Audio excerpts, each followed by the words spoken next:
እውነተኛ ወንድነት ፍቅርን አለመግለጽ አይደለም። እውነተኛ ወንድነት ኃይለኝነት አይደለም።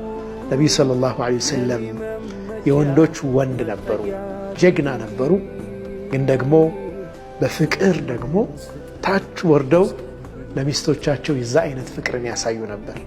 ብዙዎቻችን እንሳሳታለን፣ እንደ ድክመት እንቆጥራለን። ማፍቀርን፣ ዝቅ ማለትን፣ ራስን መስጠትን ከወንድነት ተጻራሪ አድርገን እናስባለን። ግን እውነተኛ ወንድነት ጠንከር በሚባልበት ቦታ ላይ ጠንከር ማለት፣ ቤት ውስጥ ደግሞ ያ አይነት የፍቅር ሐያት መምራት ነው። ሴት ልጅ በኃይለኝነት አትገዛም። ሴት ልጅ በፍቅር ነው የምትገዛው።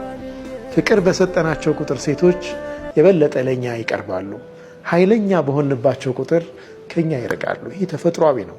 ሴቶች ብቻ ስለሆኑ ሳይሆን